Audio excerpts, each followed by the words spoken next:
Hi all, and welcome to the NDARC webinar series. I'm Amy Peacock. I'm an Associate Professor here at the National Drug and Alcohol Research Centre, and I am absolutely delighted to be chairing the second NDARC webinar of the year, and with such an excellent speaker and on such an A+ topic as well. So thank you all for joining us today. I'd like to start off by acknowledging the traditional owners of the lands on which we meet today, which in my case is the Mawinea people, and pay our respects to elders past and present. And I'd really like to extend that same respect to any Aboriginal or Torres Strait Islander people joining us today. So as I mentioned, we have an absolute cracking webinar for you today. So today's webinar is titled Delivering the CanTEST Health and Drug Checking Service, and is going to be presented by Professor Mal McLeod.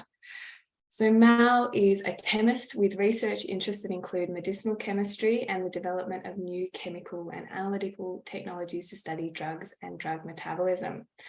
Mal is no rookie when it comes to drug checking in Australia. So Mal led the chemistry teams at the ASCT government-sanctioned pill testing trials held at Groove in the Moo in 2018 and 2019, and he currently leads the chemistry team at the CanTEST Health and Drug Checking Service pilot that opened in July 2022. And he also serves as scientific advisor to Pill Testing Australia on the use of analytical technologies for drug checking.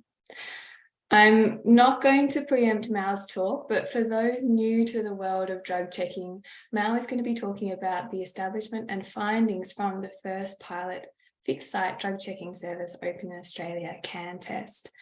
Now, CanTEST is delivered by Directions Health Service in partnership with Canberra Alliance for Harm Minimisation and Advocacy, otherwise known as CARMA, and Pill Testing Australia, and it's funded by the ACT government. There's a lot of people who've been involved in getting CanTEST to where it is today. And we can't name all of them, unfortunately, but I am delighted to say that we're going to have representatives from Directions and from CARMA, as well as from Pill Testing Australia, for our panel discussion today to answer questions from you on the presentation. So in addition to Mal, who will be representing ANU and Pill Testing Australia, we also have Stephanie Stevens, who is the Chief Operating Officer at Directions Health Service, overseeing alcohol and drug, mental health and primary health services.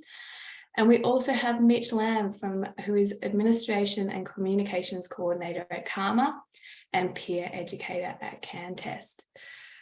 So please don't hold back on the questions as we go through this presentation. Add them into the Q&A, please, not the chat, and I'll present them to the panel at the end of the presentation. I may not be able to ask all of them, but I'm going to give it my best shot. So no more from me, the more important talk. Mal, let's hand over to you. Thanks, Amy. So it's an honour to present on behalf of the organisations at the bottom of the slide there, Directions, CARMA and Pill Testing Australia, on the CanTEST Health and Drug Checking Service. My role, of course, is looking after aspects of the analytical chemistry at that service, but there's much more involved, of course. So now I kind of, here we go. So just start out, what is drug checking or pill testing? So it has a focus on public health and harm reduction. And what we do is we test drug samples that are provided by the public. And we return those results directly to the service users. And it's not just about providing an analytical test result. It's also about the interactions with the client. So the test result is the start of a conversation. It might be about their intentions for drug use or their experience. It might talk about the setting in which they intend to use the drug. And all of this is designed to improve the safety, I guess, of drug taking behaviour. So, of course, to deliver this effectively, we need an environment where we have objective advice, non-judgmental approach to interacting with our clients. And this is really important. There are other things that drug checking can do other than improve the safety around drug use. It can also effectively monitor an unregulated drug market. And we'll see some examples of that later on. So this slide just shows, I guess, some of my background in this area as well. Recently returned from a Churchill Fellowship to Europe, where they've been doing drug checking for over 30 years. At that time, I visited the Drug Information and Monitoring Centre in the Netherlands. You can see part of their annual report on the left, and also Cosmicare, both in Lisbon and at their festival drug checking service in Lisbon, and finally Check It in Austria. And my goal was to primarily look at the analytical technology involved in drug checking, but it also became very clear to me that drug markets are very different in different parts of the world. And so in developing a drug checking service, you must be adaptable and consider the local drug market. Okay, I'll tell you a little bit about the development of the CanTEST fixed site health and drug checking service. And I'll start with a potted history of what's happened in the ACT. So, of course, drug checking, there's been a long advocacy by many organisations, but in recent history in the ACT, we've had the 2018 and 2019 trials of pill testing at Groove in the Moon. The second of these was evaluated by a team led by Anna Olsen at the Australian National University. And resulting from this, the ACT government has published the festival's pill testing policy. And this document sets out guidelines for how to conduct pill testing ongoing in the ACT. So this is now established. Parallel to this, I guess, Directions Health Service, an alcohol and other drug provider in the ACT and other in the surrounding regions, developed a position paper on drug checking back in 2018. This led then to the development of a proposal that went to the ACT government in 2020, and later the budget allocation by the ACT government of funding to establish the CanTEST health and drug checking service, a fixed site service. So there's a lot of work that went on behind the scenes in order to get things ready to go. We had to establish possible location. We had to negotiate all the processes and protocols associated with service delivery. There was contract and subcontract negotiation, and even licensing to handle prohibited substances and controlled medicines. The service was launched in July 2022, and the 6-month pilot was scheduled to close in January 2023. And at that time, an interim evaluation report, which I'll talk a little bit more about later on, was released, and the ACT government extended our pilot for 6 months to August 2023. So we remain in business. So I'll just talk a little bit about the contributors to the 6-month pilot. Firstly, of course, ACT Health and the ACT government for funding the pilot. The key players, of course, are Directions Health Services, who hold the contract and are the service lead. CARMA, who provide peer educators at the service, and also community expertise on the local environment in Canberra. And of course, Pill Testing Australia, who I represent, who provide scientific and clinical expertise on aspects of drug checking. ANU School of Medicine and Psychology, again, Anna Olsen is delivering an independent evaluation supported by ACT Health. We have the ACT Government Analytical Lab, who provide us with some quality assurance testing in the background. And of course, ANU Research School of Chemistry, where I work, who also do some background analysis that we'll get to. So the photos at the bottom there on the left, Anna Olsen, Steph, who we'll see later from Directions, and members of the ACT Health team. And bottom right is a photo from the Open. So on the left is Minister Rachel Stephen-Smith, Bronwyn Hendry from Directions, Chris Goff from CARMA, and Jen Ross-King and David Caldecott from Pill Testing Australia. So let me tell you a little bit about the service and the client journey. So the service is staffed by chemical analysts, and we use graduate chemists to perform our chemical analysis. We have AOD counsellors, alcohol and other drug counsellors, and peer educators on site to talk with the clients. there's a registered nurse on site whenever the service is open to provide health interventions. There's an on-call GP or medical officer in case issues need to be escalated, and an on-call manager from directions to manage any unexpected issues. The service is open 6 hours a week, from 10 to 1 on Thursdays and 6 to 9 on Friday evenings. So what do the clients see when they arrive? Well, on the top right is a picture of our waiting room. The clients enter here and they're welcomed. Phones are stored in lockers, and this is to ensure client confidentiality. The clients then sign a waiver, which just explains some of the what we can and cannot do with the analysis on site. And then we collect some service data, basically demographic data and things of that nature, which are important for the service. The evaluation, there's a pre-test survey. This is optional. Clients can conduct their pre-test survey. They then move upstairs to do their testing and results. And you can see on the bottom left is the testing room there with our equipment, which I'll talk more about shortly. Following the testing, there's a handover of information between the analyst, the client, and the alcohol and other drug workers. At the conclusion of the visit, they're invited again to conduct an optional post-test survey.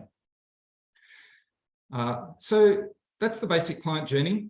The methods of analysis we use, Fourier transform infrared, ultra-performance liquid chromatography, and fentanyl test strips. And of course, another powerful tool in our box, I guess, is client expectation. So we can measure our findings against client expectation. And this is something that's not generally available for things like the testing of amnesty bins or police seizures or even wastewater analysis. So there's some additional information that we have on hand. So let me tell you a little bit about our methods of analysis. The first of these is FTIR, or Fourier transform infrared analysis. And you can see the shoebox-sized instrument on the right-hand side of the screen there. So this uses infrared spectroscopy. It matches a sample spectrum to a large library of spectra for comparison, and it provides us with a score that indicates the quality of that match. And we have criteria for evaluating that score that gives us a confidence, I guess, in the quality of that match. FTIR is great. It's really good at distinguishing very closely related substances. And in some cases, we can even identify secondary components. But of course, there are limitations. We can't identify perhaps all components in a sample. And this is qualitative, not quantitative information. So we're not giving information about sample purity using this technique. You can see the pictures across the bottom and the compound names there. This is I guess a little test analysis of a sample of closely related substances. And what you can see from the scores underneath there, the scores out of 1,000, is that these scores are all relatively high, and we can use these scores to clearly distinguish between all of these closely related substances. So it's a really useful technique. The second mode of analysis is ultra-performance liquid chromatography photodiode array analysis. And the instrument on the right is substantially bigger than a shoebox, and it was generously provided by Waters Australia, our analytical partners in the CanTEST pilot. So UPLC can separate different drug components in time. It can identify them by looking at the UV visible spectrum, and it can even report on the purity for 10 targeted drugs, all in under 3 minutes. So the figure to the bottom left shows 10 target drugs there, those little bumps.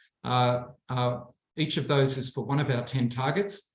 The figure in the middle is just to show that we calibrate our instrument routinely, and we use this then to provide the clients with the purity of the drug in their sample. Now, this instrument can also detect adulterants, so things that aren't on our 10 targeted drugs. We can see these, often see these by UPLC analysis, and there's a growing number of substances that can be identified in this way, but not quantified. And in the duration of the pilot, we've done something like 400 tests using this instrument. It's been incredibly valuable. The last method of analysis is fentanyl test strips. And so we use fentanyl test strips from BTNX in Canada.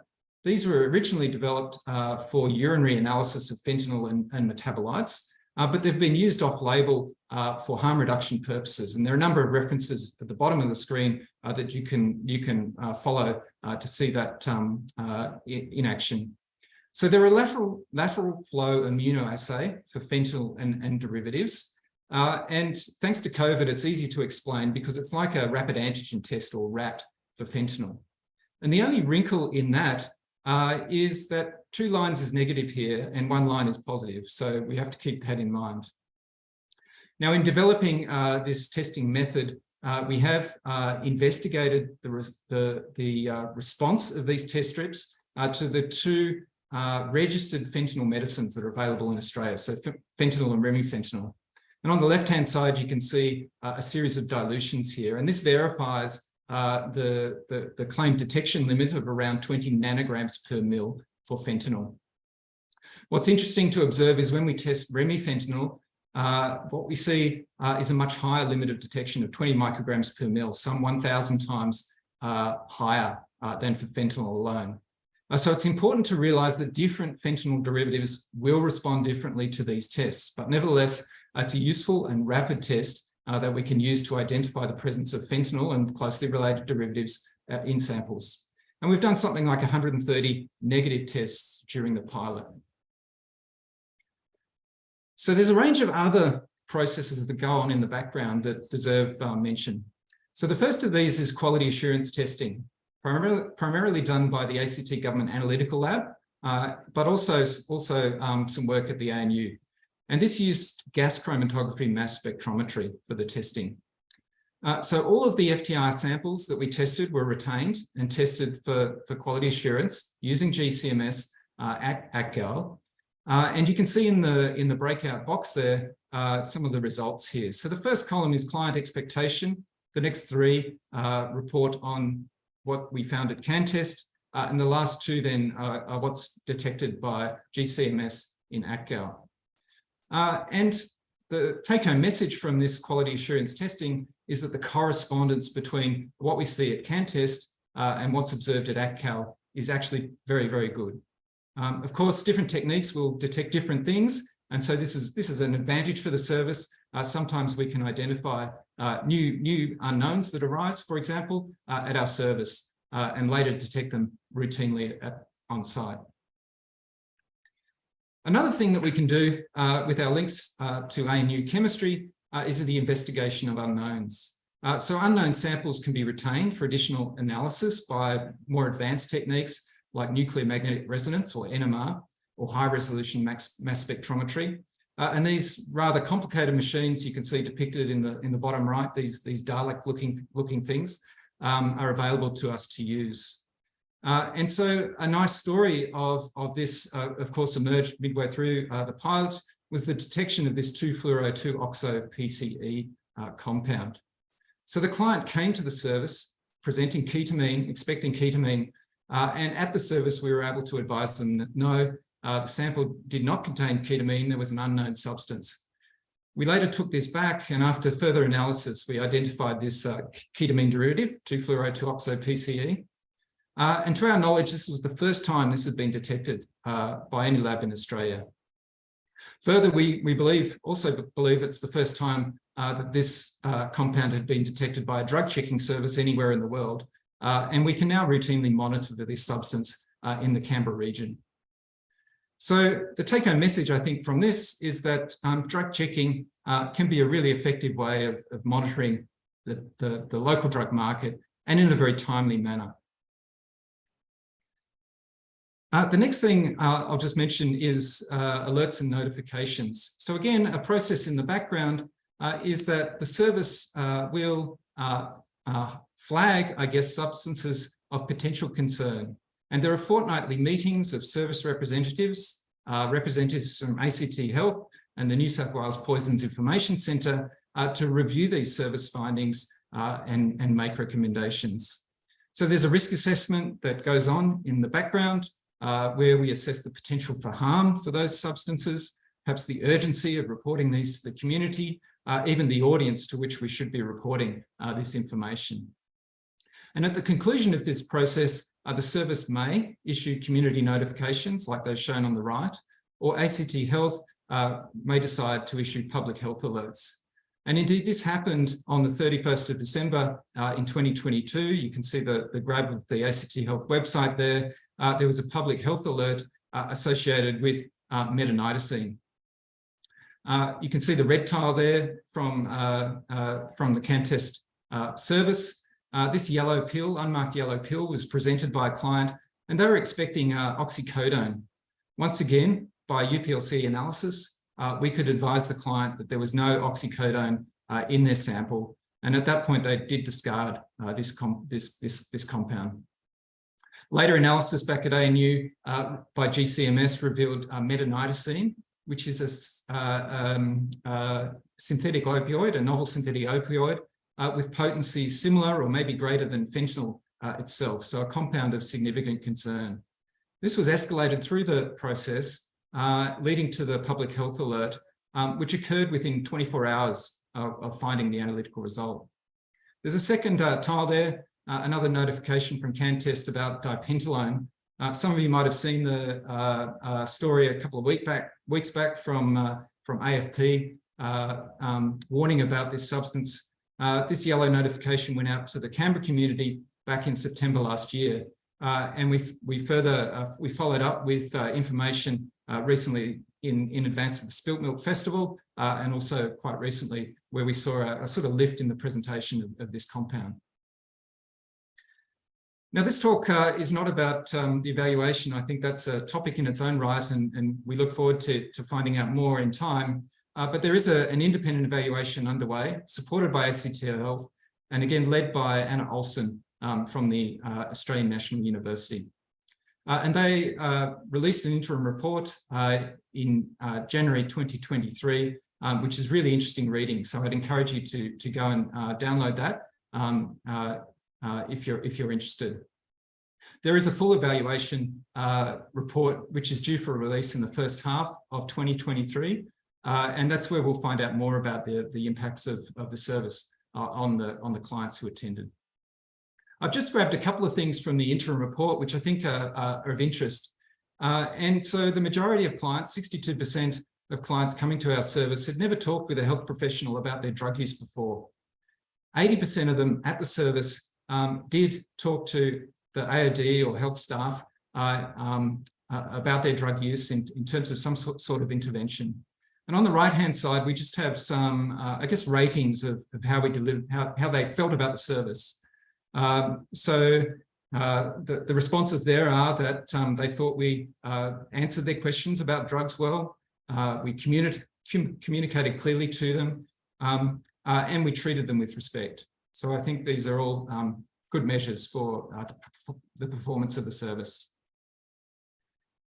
So I've got a few slides of service data. Not the full picture at this stage, but some early data here.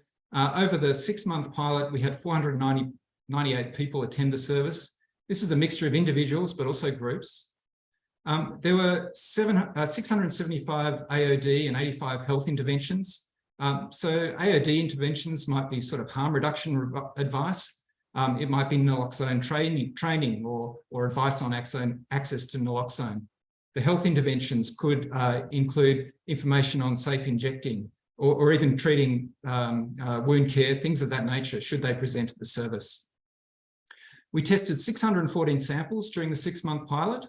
All of these would go on the FTIR. We did 402 UPLC analyses and 131 fentanyl test strips. And you can see the number of samples presented on the top right of this slide. We're averaging around 100 a month with slight growth over time. There's really diverse expectations and presentations. So the expectations are the wheel on the right. You can see that MDMA was the major, but we also had cocaine and ketamine. Perhaps a little bit surprising, at least to me, was the prevalence of performance and image enhancing drugs like steroids, estrogen and androgen modulators and compounds of that nature, which were also presented quite commonly at the service. And you can see a range of other expected drugs there. The form of substances presented is also on the right there. We can see powders, crystals, capsules containing powders and crystals. Very few, only 13% presented as pills. And then, of course, a number of other presentations as well. How do we do with the analysis? In 72% of cases, the samples presented, we detected something, and you can see the wheel on the bottom right. In around 52% of cases, we detected things by UPLC on our targeted list, our targeted 10 list of compounds. There's an additional 3% where we detected something else. And this number, as I said, the rate of identifying unknowns grew over time. There were also some substances where we did not conduct UPLC analysis. This was at client discretion. And in this case, we had another 17% where we had high confidence FTIR detections. So we can identify major components in the sample. There are 28% of samples there where it says no detection. And I should just point out that this includes both samples where we didn't detect drugs, but also where we detected samples, but not with confidence, high enough confidence to be clear with clients about the expected contents. You can see in the top right some of the results in terms of the correspondence between expected drug versus detected. So MDMA on the right there, 69% of MDMA samples contained MDMA as the detected drug. There was another 7% where we detected something else as well, and then 11.5% where we detected something instead of MDMA. On the left-hand side, cocaine was a bit of a problem child. Virtually all of cocaine samples were adulterated in some way. And so there's a large proportion of samples within cocaine where we detected another substance. Different drugs have different presentations.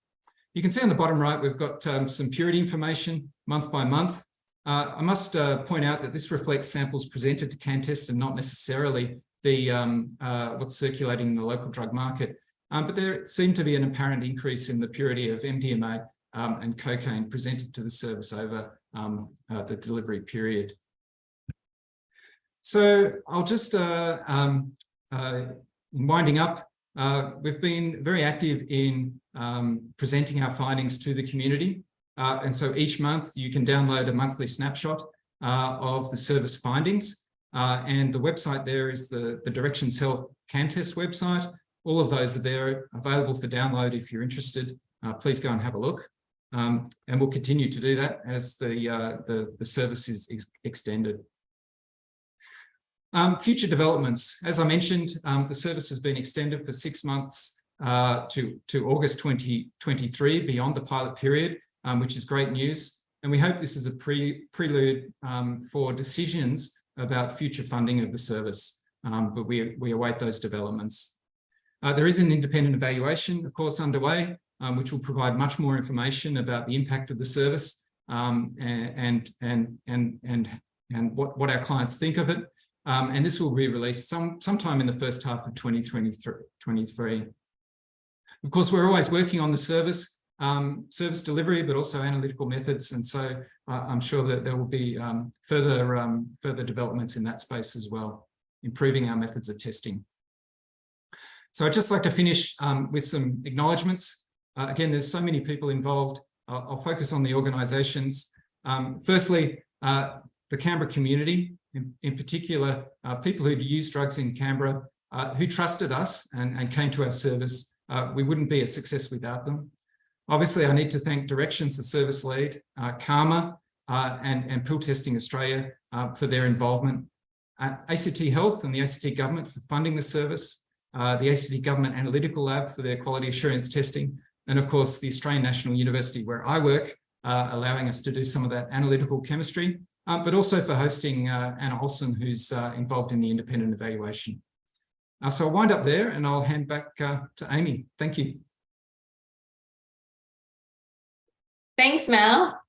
A single round of applause from me, but from many people online as well, I'm sure. That was absolutely fascinating. It is so great to hear about that process of how it all came to be, how the service was set up, how it works, the intricacies of the testing itself, and just some of the key findings, and some of the real wins out of the service even to date. I'm going to ask Mitch and Steph if you're happy to pop your cameras on, pop your microphones on and jump online. Great to see your faces. So just to remind everyone, we have Steph here from Directions and we have Mitch from Karma, and Mitch is also a peer educator at CanTEST. If you're looking for 3 people who know a huge amount about CanTEST, they are on your screen right now. So please pop your questions in the Q&A box. I can see them coming through. We might start by jumping into some of the questions. So I might start with a question from Karen Blakey from Queensland. And maybe Mel, we'll throw this one to you first. Have you experienced any false positives with the fentanyl test strips with methamphetamine or MDMA? Have heard about some overseas, and that the BTNX was maybe producing new fentanyl test strips to minimise this issue? Yeah, so in short, have we had any false positives? No. So, and that was in part why we did the study with fentanyl and remifentanil. So we test at 1 mg per mil, and at that level we can distinguish there is a problem with some substances reducing the response of the test strips, I guess. But the way we run it, we haven't had false positives to date. And we've tested plenty of meth and plenty of MDMA samples for fentanyl, and have not had a false positive result. Okay, that's really interesting to hear. Mitch or Steph, anything you want to jump in on there? I suppose they are really hard for clients to read. They've been provided through NSPs here in the ACT for quite some time, and we're really familiar with how difficult they are to read, and sometimes even to detect that second line, which does indicate a positive. So I think in some cases that contributes to things being misread as well. Yeah, Mitch, have you heard any reports, had any experience around the fentanyl test strips? Certainly heard of false positives occurring elsewhere, but as Mal mentions, not for us yet. I am aware of DanceSafe, which is an organisation in New York producing some new fentanyl test strips that are supposedly a little bit better on the false positive side. So really curious to see how that all pans out. But yeah, so far it's no sort of false positives for us. Which is always good to hear. All right, so maybe moving this one for you, Steph. I'd be interested. So this is from an anonymous attendee. I'd be interested in your reflections on getting insurance for CanTEST, and if there are any lessons for other services to learn from that. Absolutely. We had a fantastic insurance broker who connected us with an insurance agency who, forgive me if I don't use the right insurance industry lingo, but rather than outsourcing or underwriting that liability, they take it on directly themselves. And looking at the details of the model, its set up, the research from overseas and the track record, they were more than willing to take that on with us. We've not had any issues with that to date. Obviously, insurance in a festival setting in that kind of environment is a different thing. It's a different model of care. And we do hope that over time that becomes less problematic. Because it has been a bit of an issue for the festival setting. I mean, Mal, is there anything you'd want to add from the Pill Testing Australia side of things around insurance? Only that it's difficult at the moment. And I don't think it's been clarified, but hopefully in time. I mean, we know we can see what's happening in New Zealand with the festival testing and so on. Hopefully we'll be back shortly. Definitely. All right, moving to, sorry, trying not to lose my voice again today. Sorry, everyone. Okay, we've got a question from Lucy, and again, I might throw this one to you, Mal. In the maybe Mal or maybe Steph. In the instance that you do secondary analysis on the drug back at ANU, does the person who bought the drug in get notified of the further results? Do you follow up with them? Maybe if I start with you, Steph, actually on that one. Sure, this is a tricky one for us at the moment because there are some drugs that don't lend themselves to being easily analysed on the wonderful tech we have on site. So at times there are meaningful findings back at ANU that haven't been in the presence of the client. And the current model of care that we're working to under the pilot and as endorsed by ACT Health is only for on-site testing and provision of information. So we don't currently have a mechanism wherein a client can return and we can provide that off-site lab result to them. We're exploring those options with ACT Health. We're very keen to make sure that no matter what the substance or the form it comes in, that we can provide as much, equal information about that as possible. But currently, no, we're not in a position to do that, unfortunately. Mm-hmm.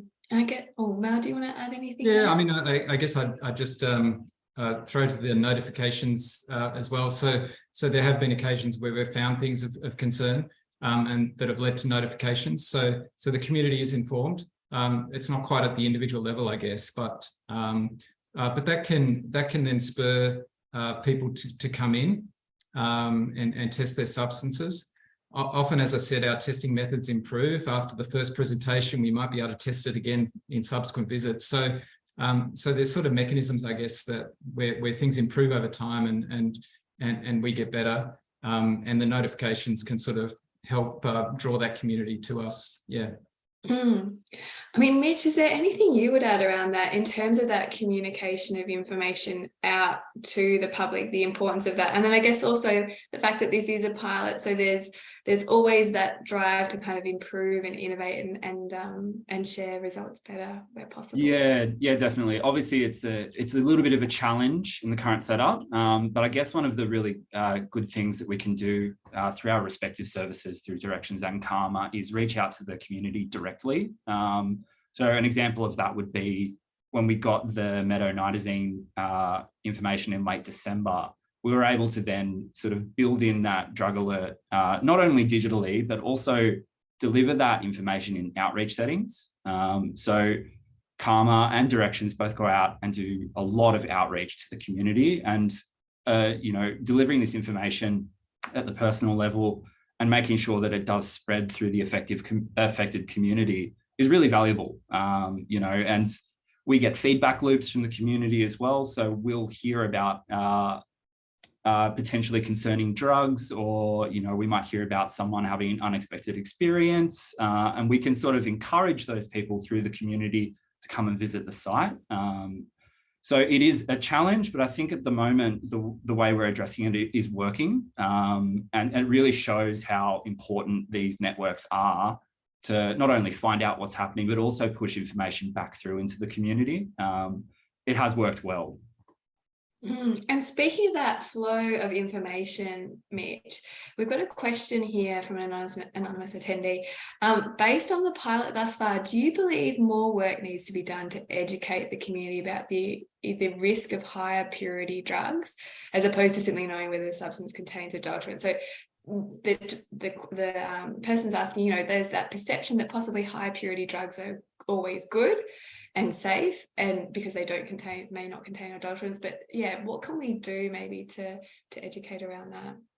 Yeah, so that does very much fall into what we're currently doing at the site, and it's I guess a strength of the model that Mal has set up, which is that we have the ability to look at UPLC data very quickly. So a client can be in the site and get FTIR results, and then also move on to UPLC analysis.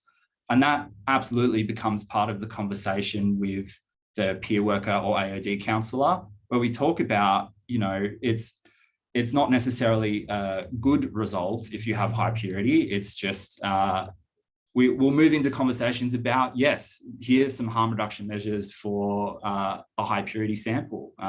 It absolutely changes the information that we might share with the client. And I do absolutely think that in the messaging that we give out to the community, that we are currently reflecting that high purity can be sometimes problematic if you're not expecting it. But I think we can definitely do more. And I think, at the moment, it really depends on the clients and how they'd like to interact with the service. But as you saw earlier in the stats, most people are really happy to chat about results.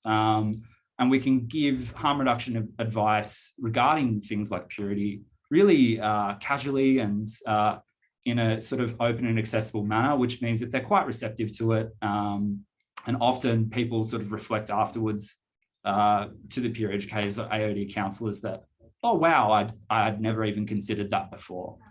So it's working, but we can always do more. We can always do more. And that might be, more public messaging campaigns. CanTEST is already putting out some really good harm reduction information. Cathinones springs to mind. We've just done a really good post on cathinones because a lot have been showing up at the site. So it goes back into that sort of pushing the information back out into the community. I think another thing on that too is if you look at our monthly summaries, we're showing the range of purity, which shows that it is really variable and unpredictable. So those individual conversations with people are great, but if you're not able to come into CanTEST, you know that there's no guarantee of where that purity might be sitting, and it's just as problematic if it's high as if it's low, depending on your dose and how you're using it and what you're mixing it with. So it's really about that individual and their knowledge. Yeah, for sure. I fully agree with that. And I think, yeah, this is just, again, reinforcing the importance of having these different individuals come together to share information with people about substances. I mean, Mal, is there anything you would add to this point as someone who is doing the actual testing around purity and then conveying that information? Yeah. So I guess I'd just reflect on the samples presented, and a lot of the time, we do detect, single substances in samples, but there is adulteration for sure. Sometimes there's substitution, so it varies with the sample. So all of that information, I think, then feeds in with purity, I guess, to the sort of later conversations that people have. So I think it's important to be able to sort of drill down into all those aspects. Please continue to add your questions. There's heaps there, but we can always take more. I'm seeing that my pre-prepared questions are slowly disappearing in terms of having time, but that's the whole point. So Mal, I know we've been talking about this one recently, so I think you're going to have a lot to say on this one. Another anonymous attendee said, interesting performance and imaging enhancing drugs. So obviously hearing a bit more about those coming into the service. Were any of these samples found to contain adulterants? Yeah, so this is something that emerged over the course of the pilot. So I think in the first few months, we saw very, very few of these substances appear at the service. As I mentioned in the talk, I think we're a little surprised at the number that are now being presented. And I must confess that our capacity to analyse these substances is perhaps not as great as some of the other drug classes that we have presented on site. So the amphetamine stimulants and heroin and ketamine and things of that nature, we cover quite well. But for things like steroids and so on, there are some issues. And some of the issues are that often these drugs are formulated. Steroids will be formulated as esters in an oil for intramuscular injection. And so techniques like FTIR struggle to see past the vehicle that's used to administer the drug. So some of these substances present some real challenges on site. I think there's ways that we can improve our methods of analysis for these compounds now that we know that they're being presented. And so we can work on that. We've started a little bit of that process. It would also be beneficial, so we talked earlier about, reporting back results. So a lot of these compounds would be really well analysed by techniques like gas chromatography, mass spectrometry. So if we could report back results, then that would be a really beneficial thing. So, watch this space. I'm sure there can be improvements there. Yeah. And I mean, Mitch and Steph, from your perspective with the performance and imaging enhancing drugs, is this something you expected to see in terms of more of them? I mean, what does it mean in terms of service provision and harm reduction advice? Is there anything you would add on that? I might just hop in. So the community, or some members of the PED community contacted the CanTEST group and were curious about what services we could offer. And I think part of that conversation eventually did lead to a higher number of people presenting at the site. And it's something that the community identified as being a real issue for them as far as testing goes. So a lot of the community were using reagent testing, which has obviously got its limitations. And a lot of people send their samples overseas to a laboratory in the US. So there's absolutely a need from the community to have a service that can do this. And a huge advantage of this service is that it's free, whereas sending samples overseas can be quite expensive, and reagent testing is expensive and not always conclusive.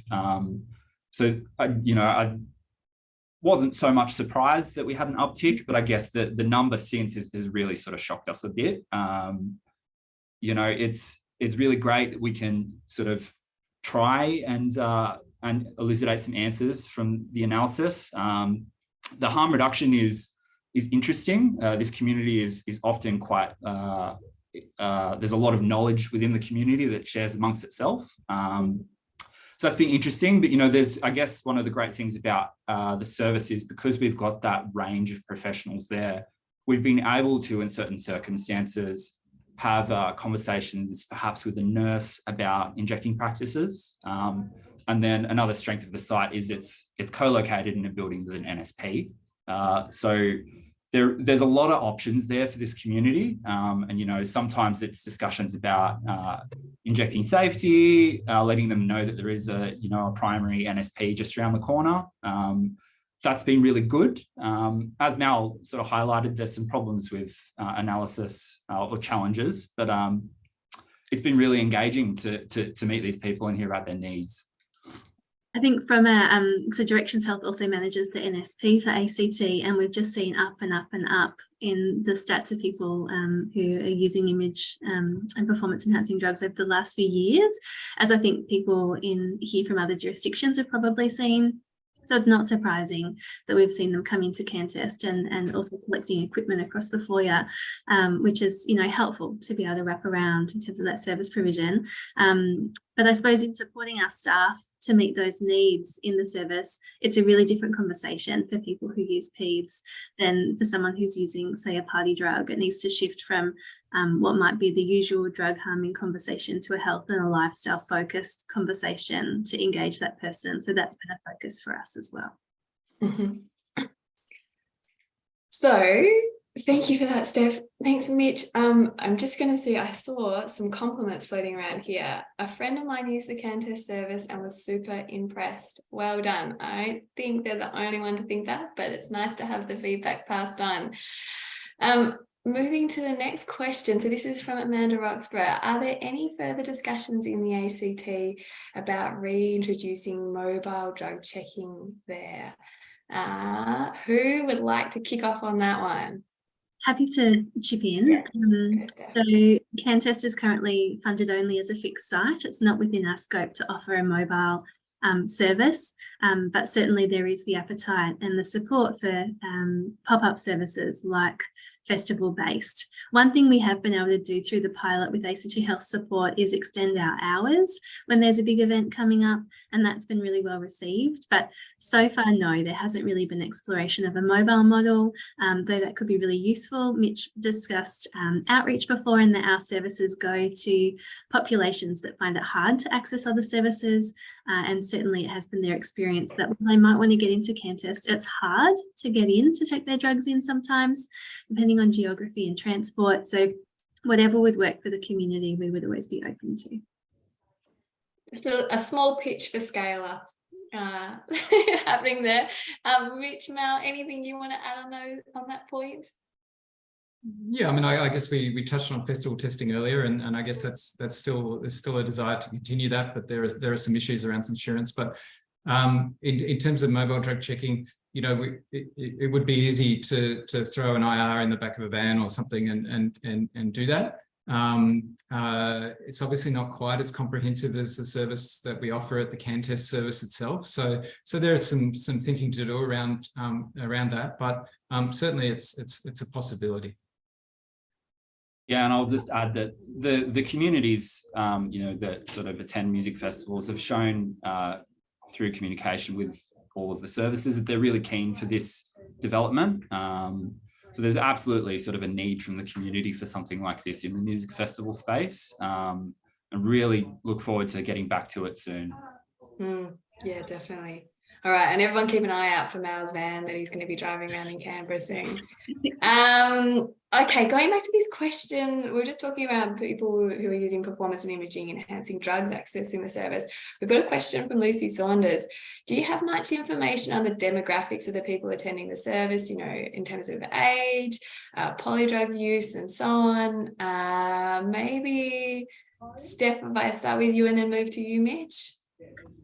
So we've had people from all age ranges, people in their 60s, a lot in their 20s and 30s, like you'd expect.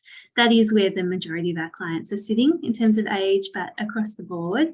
Can you read the question out again, Amy? Sorry. Yeah, so around the demographics, so age, polysubstance use. Oh, yes. Yeah, so a big range. Some of our clients haven't really used substances before and they're planning to, but wanting to get information and reduce their risks, whereas others are very au fait with substance use and are experts in harm minimisation information themselves.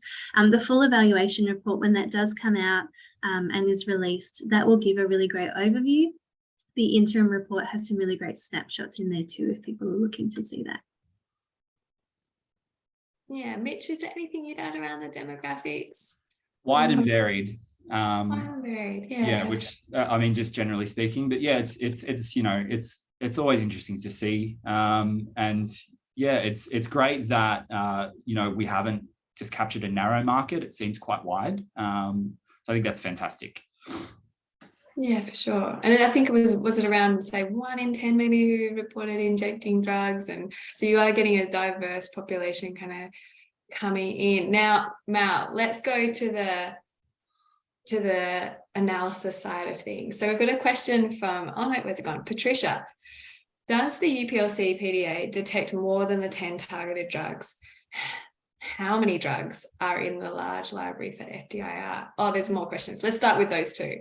Okay, so yes, we can detect more than the 10 targeted drugs. So the 10 targeted drugs are the ones we can quantify or give purity information for. But anything that absorbs, potentially anything that absorbs UV visible light, we can detect. So the machine's able to distinguish between, say, a targeted drug and something that's unknown. So it will, you know, the analyst will be able to flag, well, this peak we don't identify, we don't know what it is, it's unknown. Or if we've experienced it before, sometimes it's added to the library and we can identify it. And we can say, okay, you've got caffeine in your MDMA, but we can't quantify how much, right? So how many compounds are in that library? It's not it's a thing that we're building on site. So with experience and time, we can add more substances that appear at the service to the UPLC analysis and be able to identify them going forward.